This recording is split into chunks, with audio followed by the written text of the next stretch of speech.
नमस्कार दोस्तों, मेरा नाम है मयूर लूखर। आप देख रहे हैं beyond Bollywood plus. Singer actor Diljit Dosanjh, इनका करियर वाकई में खतरे में। He is facing a life ban क्योंकि federation of western India cine employees and बाकी फिल्म यूनियंस उन्होंने फैसला लिया है कि अ, दिलजीत को बेसिकली आगे कोई भी काम ना मिले, कोई भी वर्कर दिलजीत के साथ काम नहीं करेगा। और वैसे तो हम जानते ही हैं कि ये सब क्यों हो रहा है, क्योंकि दिलजीत दोसांझ उन्होंने अपनी फ़िल्म सरदार जी 3 इसके अंदर पाकिस्तानी एक्टर हानिया आमिर को लिया था। फ़िल्म शूट हो चुकी थी, इसलिए कुछ कर नहीं सकते थे। लेकिन दिलजीत दोसांझ जो खुद इस फ़िल्म के प्रोड्यूसर भी है, उन्होंने ये फ़ैसला लिया कि इस फ़िल्म को भारत में नहीं रिलीज़ करेंगे, लेकिन विदेश में ये फ़िल्म रिलीज़ हो चुकी है। चलिए, उम्मीद तो यही थी कि ये फ़िल्म जो डायस्पोरा ऑडियंस है यूएस और कनाडा एंड यूके, इन जगहों में ये फ़िल्म रिलीज़ की जाएगी। लेकिन जो चीज़ आज बाहर निकल के आई है, ये काफ़ी शॉकिंग है, क्योंकि बिलीव इट और नॉट सरदार जी 3 पाकिस्तान में भी कहते हैं आज रिलीज़ हो चुकी है। अब इस बात की हमने पुष्टि करने की कोशिश की थ्रू दिलजीत दोसांझ या फिर प्रोड्यूसर्स, वहाँ से तो कुछ कम्युनिकेशन हो नहीं पाया। लेकिन एक पाकिस्तानी चेन ऑफ सिनेमा है, उसने अपने इंस्टाग्राम पोस्ट पे सरदार जी 3 का पोस्टर डाला कि कहते हुए कि ये फ़िल्म आज थिएटर्स में रिलीज़ होगी इन पाकिस्तान। तो वही दंग करने वाली बात है कि एक फ़िल्म जिसको लेके इतना विवाद है, स्वयं प्रोड्यूसर्स उन्होंने इंडियन प्रोड्यूसर्स उन्होंने अपनी फ़िल्म को भारत में रिलीज़ नहीं किया, वो तो संभव ही नहीं थी। लेकिन ये फ़िल्म पाकिस्तान में कैसे रिलीज़ हो रही है? बस इस बात को लेके भारत के अंदर काफ़ी बेचैनी है, और इसलिए federation of western India cine employees and 1 और 2 अदर फ़िल्म बॉडीज़ उन्होंने तो सीधा कह दिया है कि वो दिलजीत दोसांझ को अब फ्यूचर में कोई भी वर्कर उनके साथ वो काम नहीं करने वाले। एक और जो आई थिंक बड़ी खबर, which is not yet confirmed, लेकिन उड़ती-उड़ती खबर तो यही है कि दिलजीत दोसांझ उन्हें टी सीरीज़ की फ़िल्म बॉर्डर 2 इससे भी शायद दूर कर दिया है या उन्हें निकाल दिया गया है। अब ऑफ़िशियल कन्फर्मेशन तो कुछ आई नहीं है टी सीरीज़ द्वारा, लेकिन सूत्रों द्वारा अ, हमें ऐसा पता चला है कि फ़िलहाल तो दिलजीत दोसांझ उनका कोई शेड्यूल नहीं है। अ, हमें पता चला कि दिलजीत ने बॉर्डर 2 के लिए पिछले या जून की शुरुआत में 1-2 दिन इन्होंने पूना में शूटिंग की थी, और उसके बाद उनका अगला शेड्यूल दिलजीत का आया नहीं है।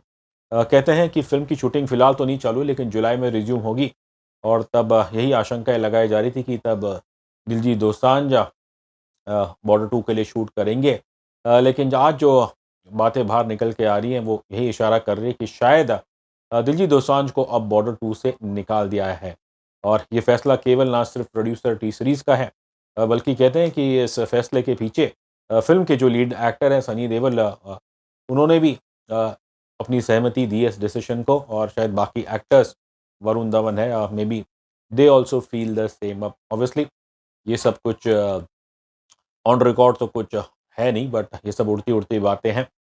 तो ख़ैर, जब तक टी सीरीज़ द्वारा कोई ऑफ़िशियल कन्फर्मेशन नहीं आती, तो ये कहना कि दिलजीत को बॉर्डर 2 से निकाल दिया है, अ, उसे तो मैं पूरे डंके की चोट से नहीं कह सकता हूँ। लेकिन फ़िलहाल जो कुछ ये भसड़ हो रही है, दिलजीत दोसांझ उनके फ़ैसले कि पाकिस्तानी एक्टर हानिया आमिर को कास्ट करना सरदार जी 3 में, और फिर उन्होंने, चलिए, आपकी फ़िल्म तो इंडिया में रिलीज़ नहीं होने वाली थी, लेकिन यदि सरदार जी 3 पाकिस्तान में रिलीज़ हो चुकी है, तो डेफ़िनेटली यहाँ पे दिलजीत दोसांझ उनकी नीयत पे सवाल किए जाएँगे। अब कुछ लोग तो ख़ैर सोशल मीडिया पे तो लोग इन्हें गद्दार कह रहे हैं, कुछ लोग शायद इन्हें खालिस्तानी कह रहे हैं।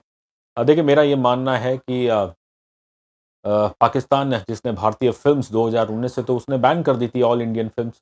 तो फिर अचानक ये पाकिस्तान ये क्यों डिसाइड करता है कि नहीं, हम सरदार जी 3 को पाकिस्तान में रिलीज़ होने देंगे? देखिए, इसके पीछे तो मेरे ख़्याल से मकसद यही हो सकता है कि बस ये चाहते हैं इस एपिसोड द्वारा वो भारत के अंदर और डिवीज़न पैदा करे between Sikhs and Hindus and other communities. तो ख़ैर, मैं कोशिश तो मैंने की कि दिलजीत के जो को-प्रोड्यूसर हैं गुरमीत सिंह सिद्धू, अ, उनसे उन उनसे कुछ पूछा जाए, लेकिन अब तक तो कुछ जवाब नहीं आया। हमने बात की एफडब्ल्यूआईसी प्रेसिडेंट बीएन तिवारी से, तो उन्होंने कन्फर्म किया कि दिलजीत के साथ अब फ्यूचर में कोई काम नहीं करेगा। लेकिन एक चीज़ जो मैंने उनसे पूछी और जो शायद सोचने लायक ये है कि चलिए, दिलजीत ने जो सरदारजी 3 के साथ जो कुछ हुआ है उसको लेके शायद आप you might be justified in in taking this extreme action against Diljit Dosanjh. लेकिन 2016 में क्या हुआ था, तब तो भारत और पाकिस्तान के रिश्ते अच्छे नहीं थे। एंड इनफैक्ट इंडिया और पाकिस्तान के रिलेशन तो बहुत ही कम समय ऐसा रहा है जब इंडिया पाकिस्तान के रिलेशन अच्छे रहे।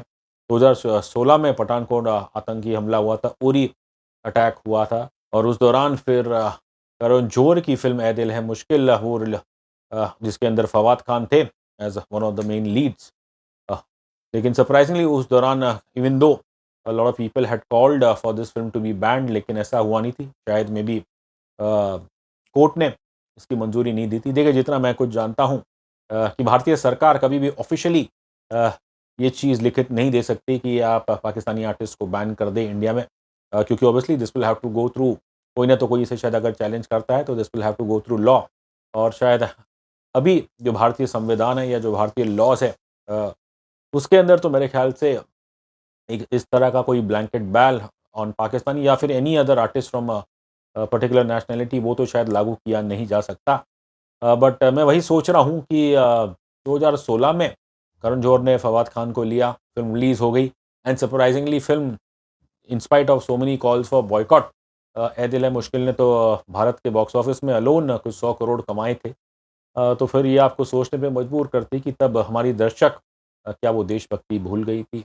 दिल्ली दोसांझ के लिए तो लाइफ बैन की बात की जा रही है, लेकिन उस वक़्त करण जौहर उनके लिए तो ये शब्द मेरे ख़्याल से इस्तेमाल नहीं हुए थे। और इस चीज़ को लेके हमने बी.एन. तिवारी साहब जब पूछा, तो उन्होंने कहा कि तब का टाइम अलग था, अब का आज का अलग है। और एक बात उन्होंने कही कि इस बार जो डिफ़रेंस वो ये है कि एक आतंकी हमले के बाद भारत ने उसका रिटेलिएट किया और फिर इस पाकिस्तानी एक्ट्रेस हानिया आमिर, उन्होंने जो एंटी इंडिया सोशल मीडिया पे जो पोस्ट डाला, इसके बावजूद दिलजीत दोसांझ अपनी फ़िल्म को कहते हैं पाकिस्तान में रिलीज़ कर रहे हैं। और ये बात ऑब्वियसली काफ़ी चुभी है भारतीयों को। अब बॉर्डर 2 की जब हमने ज़िक्र किया कि कैसे शायद लीड एक्टर सनी देओल की भी इस चीज़ में सहमति है। लेकिन let's not forget Sunny Deol who is also a politician. और 2019 में क्या हुआ था, 2019 में सनी देओल पाकिस्तान गए थे। उस वक़्त इमरान खान प्राइम मिनिस्टर थे और उस दौरान नवंबर में जो फ़ेमस करतारपुर कॉरिडोर है, the birth place of Guru Nanak ji, अ, उसकी जो ओपनिंग हुई थी गुरुद्वारे की पाकिस्तान में, ननकाना साहिब, और उसके लिए तो Sunny Deol as a guest Bharat से गए थे। तो फिर इस हिसाब से क्या Sunny Deol can he take a call to support the removal of Diljit Dosanjh from Border 2? आज ना सिर्फ दिलजीत दोसांझ बल्कि एक और पंजाबी सिंगर जसबीर जस्सी, उनकी भी काफ़ी ट्रोलिंग हो रही है क्योंकि उन्होंने इस विषय पे जो अपने बयान दिए, मैंने उनके कमेंट्स पढ़े। आई डोंट थिंक जसबीर जस्सी उन्होंने कुछ गलत कहा। उन्होंने तो साफ किया कि ठीक है, चलिए जो हो गया, और फ़िल्म को नई इंडिया में नहीं रिलीज़ होने दे रहे, ठीक है। लेकिन उन्होंने एक अहम बात कही कि फिर तो आप जो अ, भारत से जो पाकिस्तानी गाने चुराए जाते हैं या फिर अडैप्ट किए जाते हैं, तो फिर वो सारे जो गाने हैं वो आप अपने यूट्यूब, स्पॉटिफ़ाई और वग़ैरह जो म्यूज़िक के ऐप्स हैं उन सब से निकाल दीजिएगा। लेकिन वैसा तो ख़ैर होता नहीं, और यहाँ पे अब टी सीरीज़ के ऊपर भी सवाल उठेंगे कि you will be called as a nationalist अगर आपने वाक़ई दिलजीत दोसांझ को बॉर्डर 2 से निकाल दिया है। लेकिन फिर क्या दिलजीत दोसांझ ने अगर आपके साथ कोलैबोरेट किया है किसी फ़िल्म में, तो फिर क्या आप वो गाने अपने यूट्यूब पेज से हटाएँगे? अब ये फ़ैसला भी टी सीरीज़ को ही शायद करना पड़ेगा। बड़े आर्टिस्ट जब वो पाकिस्तानी आर्टिस्ट उनके साथ कुछ कोलैबोरेशन करते हैं, तो वो तो बात छुपी नहीं जा सकती। लेकिन मुझे याद है 2019 में लुका छुपी फ़िल्म आई थी मैडॉक की, और उसके अंदर एक गाना था कोका कोला तू।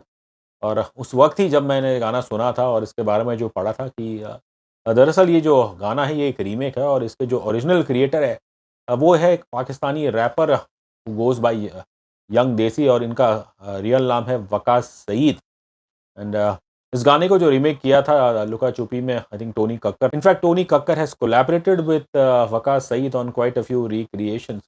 तो फिर वही है कि जो बड़ी मछली है उसे तो सब टारगेट करते हैं। लेकिन म्यूज़िक के क्षेत्र में आप देखेंगे कि कैसे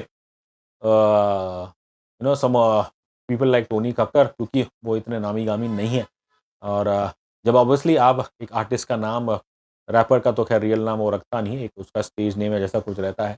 तो उस दौरान आई थिंक कइयों को पता नहीं था कि दरअसल ये यंग देसी एक पाकिस्तानी रैपर है। लुका छुपी का ये गाना कोका कोला 2 बहुत हिट हुआ था भारत में। और हम सब जानते हैं कि 2019 में भी भारत और पाकिस्तान के रिलेशंस कुछ इतने ख़ास नहीं थे। 2019 में फिर अटैक हुआ था पुलवामा में, और उसके बाद फिर भारत ने करारा जवाब दिया था थ्रू बालाकोट एयर स्ट्राइक्स। जैसे मैं अपने प्रीवियस वीडियो में कहा था कि इंडिया और पाकिस्तान और खासकर हमारे भारत के लोग, I don't think we really are united in taking a stand against firm stand against Pakistan. कई बार ऑब्वियसली इस मुद्दे को पॉलिटिकल वेस्टेड इंटरेस्ट के लिए इसे एक्सप्लॉइट किया जाता है, लेकिन जब बात आती है एक ब्लैंकेट बैन लगाने की, even though I am sure film bodies वो ये सब चीज़ चाहती है, लेकिन शायद हमारे देश का कानून और संविधान ऐसा है कि इस चीज़ को आप लागू करना इतना आसान नहीं है। अब तो ख़ैर यही है कि दिलजीत दोसांझ इनके करियर पे बड़ा सवाल खड़ा हो गया है। एंड मैं ख़ैर खुद जानना चाहूँगा कि भई चलिए आपने गलती कर दी, हानिया आमिर को ले लिया, कास्ट कर लिया, लेकिन फिर पिछले 3-4 दिनों में जो कुछ सुनने में आया है कि लंदन प्रमोशन में भी शायद ये हानिया आमिर के साथ थे। I am not yet been able to verify that. तो फिर और अब अपनी फ़िल्म सरदारजी 3 को पाकिस्तान में रिलीज़ करना, अगर वाक़ई में वो रिलीज़ हुई है, तो ये डिसीज़न मेरे ख़्याल से बहुत ही गलत लिया है यहाँ पे दिलजीत और उनके बाकी प्रोड्यूसर्स ने, और इसका तो खामियाज़ा वो भुगत ही रहे हैं। अब मेरी व्यक्तिगत राय में तो ख़ैर दिलजीत ने जो किया है शायद वो गलत है, लेकिन यदि हम दिलजीत दोसांझ जैसे आर्टिस्ट उसके ऊपर एक लाइफ़ बैन लगा देते हैं, तो फिर आई थिंक यही चीज़ जो प्रो खालिस्तान वॉइसेस हैं, जो प्रो पाकिस्तान वॉइसेस हैं एंड स्पेशली इन पाकिस्तान, वो ये सब देख के वो खुश होते हैं कि बस हम यहाँ पे भारत को डिवाइड कर रहे हैं कल्चरल ग्राउंड्स के ऊपर। आप क्या सोचते हैं इस पूरे मामले पे? हमें कमेंट सेक्शन में ज़रूर बताइएगा। Until we meet again next time, thank you so much, take care.